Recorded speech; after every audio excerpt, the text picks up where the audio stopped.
Hi everyone. Today I'm very excited because I'm hosting a simple get together with my best friends and their families. I'm going to make some simple food to enjoy together. So let's get started. First up, I'm marinating some tandoori chicken. Grab a big bowl and start adding the ingredients: yogurt, fresh crushed ginger garlic, and freshly squeezed lemon juice, red chili, cumin, coriander, garam masala, turmeric, salt, fenugreek leaves, and this is totally optional. Add a red food color and a pour mustard oil.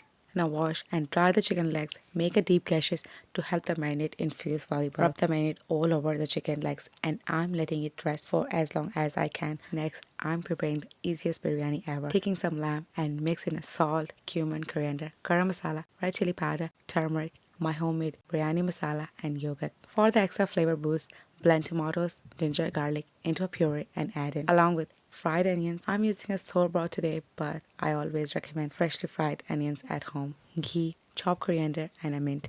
Mix it all up and let it marinate for at least 6 hours. It's the next day, so let's whip up some ras malai, cream milk cake. Mix milk and ras malai mix. Cook for a bit and then add evaporated milk and condensed milk. Take a serving dish, lay down a plain cake, pour the mixture over and let it soak for a few hours. After that, I'm whipping up some double cream, icing sugar and cream cheese to spread all over the cake. Smooth it out and garnish with pistachios and dried rose petals for that fancy touch. Next, I'm also arranging a few pretty flowers for decoration I just got from S. Now I'm making two raitas, one for biryani and one for tandoori chicken. Chop up some tomatoes, cucumber and onions. Take yogurt, add chaat masala and roasted crushed cumin seeds. Toss in that chopped veggies and for green raita, blend coriander, mint, green chilies, garlic and salt. Add water to make a paste and mix it with some yogurt.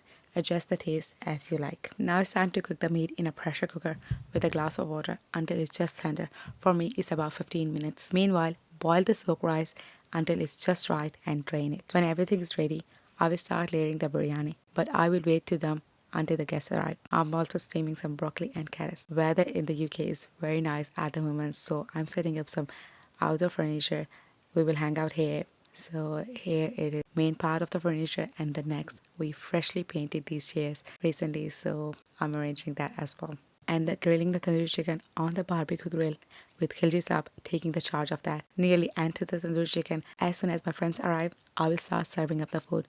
On the menu today, we have got some daim palas and baked pasta that my friends brought along. I have both recipes on my page, so I will linking in the caption as well. Meanwhile, I'm about to open the dum of the biryani, so look at the fluffy rice. Let's serve. And for a little extra crunch, let's fry some french fries too. To finish off this feast, I will serving the dessert and now time to make some chai. All the recipes and products I have used are linked in the caption below. Thank you so much for joining me today. I hope you enjoyed this vlog and I can't wait to share more delicious moments with you in the future. Until next time, take care.